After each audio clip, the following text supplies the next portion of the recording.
پاکستان کا chief justice جو ہے وہ اٹارنی جنرل آف پاکستان کو کہتا ہے کہ بھائی تم صدر پاکستان اور چیف الیکشن کمشنر ان دونوں کے مابین پل کا کردار ادا کرو and then return to me کہ الیکشنز کب ہونے ہیں۔ اٹارنی جنرل سپریم کورٹ کے چیف جسٹس کے حکم پر عمل کرتے ہوئے آ کے انہیں اطلاع دیتے ہیں کہ جی 8 فروری 2024 الیکشن کا دن ہے، اور چیف جسٹس صاحب فرماتے ہیں کہ یہ پتھر پہ لکھی ہوئی تحریر ہے، ختم، پش کمز ٹو شو ہوں گے اسی دن۔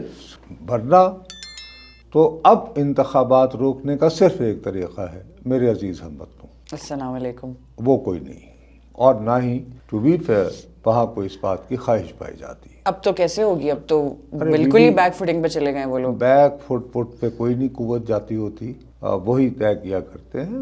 اس وقت ایک بڑے ٹھنڈے طریقے سے بین الاقوامی اور انٹرنل حالات کا جائزہ لے کر ہماری عسکری قیادت اس موڈ میں نظر آ رہی ہے کہ یار ہم اکیلے یہ سارا برڈن نہیں سنبھال سکتے، سب کو ہمارا ساتھ مل کے چلنا ہوگا، ہم عقل کل نہیں ہیں۔ تو let's take their words and let's trust them, لیکن وہ جو کہتے ہیں کہ ٹرسٹ بٹ ویریفائی، تو ویریفیکیشن کا پہلا مرحلہ یہ ہے، اور انہوں نے آخری جو کور کمانڈر میٹنگ ہوئی اس کے اختتام پر انہوں نے پبلک کمٹ کیا ہے کہ وٹ ایور الیکشن کمیشن ہم سے پوچھے گا، ہم سے جو بھی مانگے گا انتخابات کے انعقاد کے لیے، سیکورٹی کور کے لیے، جو بھی ضرورت ہے ہم دینے کو تیار، کوئی اف اینڈ بٹس نہیں لگائے گئے۔ تو بھائی let's now wait for elections.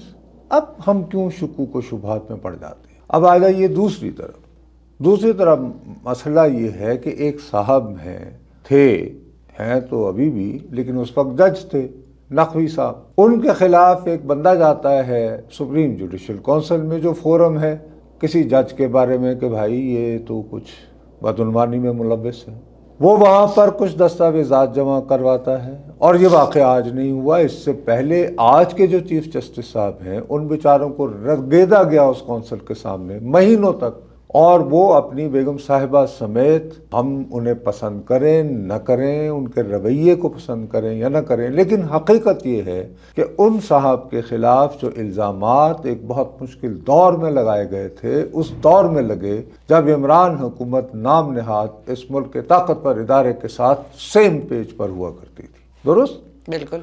وہ بیچارے، ان کی مسز لاٹھی ٹیکتی ہوئی، وہ ہر فورم پر اپنے دفاع کے لیے باقاعدگی سے بڑے وقار کے ساتھ پیش ہوتے رہے، اور بالآخر ان کے خلاف لیے الزامات کو واپس لینا پڑا۔ نقوی صاحب کے پاس بھی اگر ان کا ضمیر اتنا مطمئن تھا تو وہ ڈٹے رہتے کہ اب میں نے لیا اسٹینڈ اپنی بات پہ، لیکن نہیں ہلتا۔ انہوں نے دیکھا کہ بھئی میرے پاس گنجائش موجود نہیں ہے، تو استعفیٰ دے کے پتی گلی سے نکل جاؤ۔ ان کے استعفے نے مجھ جیسے دیوانوں کو، ہم لوگوں نے شور مچایا، گلی میں جو 2-4 دیوانے رہ گئے، ہم نے کہا یار یہ کیا طریقہ ہے، کسی سیاستدان پر الزام لگے اور بالآخر وہ درست بھی ثابت نہ ہو تو اس کی زندگی کے 4-5 سال جو ہے جیلوں میں، احتساب کی عدالتوں میں، اس سے پہلے احتساب کے حوالاتوں میں تفتیش میں گزر جاتے ہیں، آخر میں جب آپ اگر اس کو بے گناہ بھی قرار دے دو ان دا اینڈ تو اس کی زندگی کے 5 سال وہ تو آپ واپس نہیں لا اور اس دوران جو اخبارات میں، جو میڈیا میں جو لٹیرا کھا گیا، 70 ارب روپے کی کرپشن دعا کے خلاف، نصرت جاوید 180 ارب روپے گھپلا ہو گیا۔ آپ کے بچے ہوتے ہیں، وہ اسکولوں میں جاتے ہیں، ان کے کلاس فیلوز ہوتے ہیں، آپ ہی نہیں صرف آپ کے بچوں کی زندگیاں جو ہیں وہ ایک یعنی کہ مسلسل ایک طنز و مزاح کا جو ہے شکار بن جاتی ہیں، روئن ہو جاتی ہیں۔ تو یہ خوب رہی کہ جب بات کسی جج صاحب پہ آئے تو وہ استعفیٰ دے کر واپس چلے جائیں، اور اس کے باوجود کہیں کہ اچھا جی ٹھیک ہے یہ الزام لگے، اچھا آپ یہ بھی کہہ دو بیہودہ الزام ہے، تو میں نے سوچا کہ بجائے اس میں پڑھنے کے میں استعفیٰ دے رہا ہوں۔ استعفیٰ دینے کے بعد کیا ملتا ہے؟ 10 لاکھ روپے ماہانہ پنشن، وہ میں صدقے جاؤں، اور پتہ نہیں 300-400 لیٹر جی پیٹرول، حتیٰ کہ گھر کے لون کے لیے مالی وہ بھی گلاب کی، بھئی چلو بڑھاپے میں ریٹائر ہو کے یار کم از کم باغبانی تو خود کر لو وقت گزاری، اس کے لیے بھی کوئی ہائر کرنا پڑا۔ نہیں میرے اور آپ کے بھی ٹیکسوں سے، وہ بھی ہماری اور غریب ملک، دیوالیہ ہوتا ہوا ملک، یہ کیا بات ہوئی؟ جی نہیں. اور مجھے بڑی خوشی ہے، میری اللہ تعالیٰ سے دعا ہے کہ اس کی ہم عملی مثال بھی دیکھیں.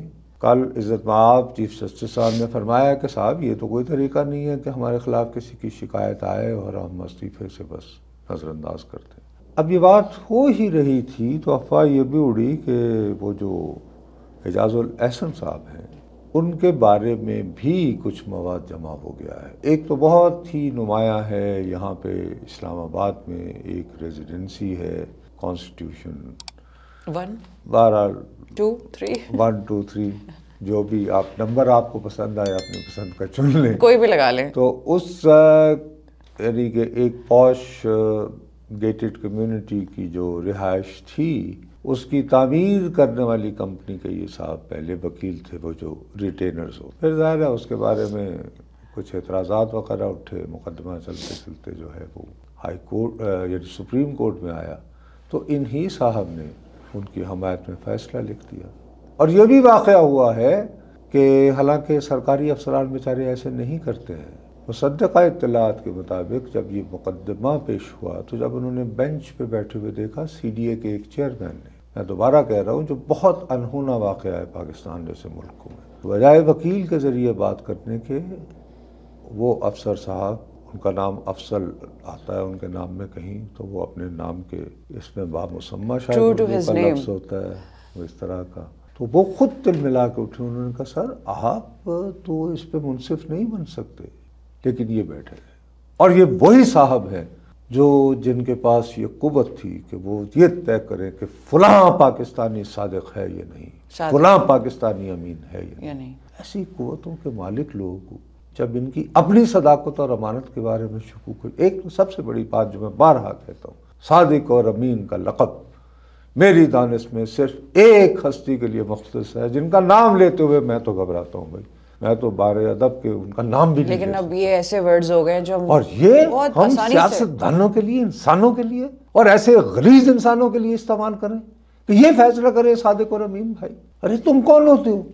وہ صادق اور امین کا لفظ ایک ہستی کے لیے مختص، اور کیسے، اور اس مقدس نام کو، اس لقب کو اس پہ ہم لوگ جانے دینے کے لیے تیار ہوتے ہیں. وہ ہستی آپ اسے انسانوں کے لیے استعمال کر رہے ہیں، اس پہ اپلائی کر رہے ہیں. یار ہماری دانش میں تو ان جیسا نہ کوئی ہوا نہ ہوگا، تو آپ انسانوں میں صادق اور امین ڈھونڈ رہے ہیں. یہ کیا منافقت؟ یہ منافقت انٹروڈیوس کروائی تھی جناب ضیاء الحق نے.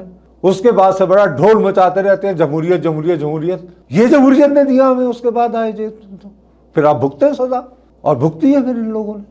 سبحان اللہ، مجھے کوئی ہمدردی کیا نہیں. پتا آگے بھی بھگتنے کا ان کا بھائی نکالتے نا تم پہلی فرصت میں. جب 1988 میں انتخاب کہ یار یہ کیا مذاق ہے بھائی، اس وقت تو مارشل لاء تھا. نہیں، کہتے ہیں یار یہ اچھا ہے، اس کو نا ہم اپنے مخالفین کے خلاف استعمال کریں گے، تو رہنے دو پھر بھگتو. تو اب انتخاب جب ہو جائیں تو آپ سب کے انٹرسٹ میں، اس ملک کے انٹرسٹ میں یہ ہے کہ یار بیٹھ کر دیکھیں کہ کون کون سی نامعقول چیزیں جو ہیں اس آئین میں داخل کر دی گئی ہیں اس سے نکالیں. وہ کی تھی 18ویں ترمیم بڑے ذوق و شوق سے، ہمارے دوست ہیں رضا ربانی، ایسے تو بھائی آپ ذرا اس پہ بھی توجہ دے لیتے. لیکن ایک بڑی بیماری لاحق ہوتی، سب ہر فیصلہ جو ہے نا کنسنسس سے ہوگا، متفقہ رائے، یہ کہتے ہوتی. جمہوریت یہ کیسا کنسنسس ہے؟ کوئی نہیں ہوتا. کچھ چیزوں پہ کچھ آپ کو اختلاف ہوگا، کچھ مجھے ہوگا، یہ کیا بات ہے. تو اس لیے وہ ہوا ہے. میرا تو یہ شبہ ہے کہ شاید یہ بڑی اچھی ایک روایت قائم ہوئی ہے. اس سے بھی اچھی روایت یہ ہونی چاہیے کہ استعفے سے جان نہیں چھوٹے گی. کہ مطلب آپ صرف ریزگنیشن رسیداں کڈو، جو آپ دوسروں کے ساتھ کرتے رہے مقافات عمل یہی ہونا چاہیے. لیکن بہرحال اس کے باوجود لوگ کہہ رہے ہیں کہ اب اس کو بہت سارے لوگ جی کہ وہ عمران پروجیکٹ چونکہ ڈسمنٹل ہو رہا ہے، یہ ہے وہ ہے، تو وہ اس کے آفٹر شاکس ہیں یا جو بھی.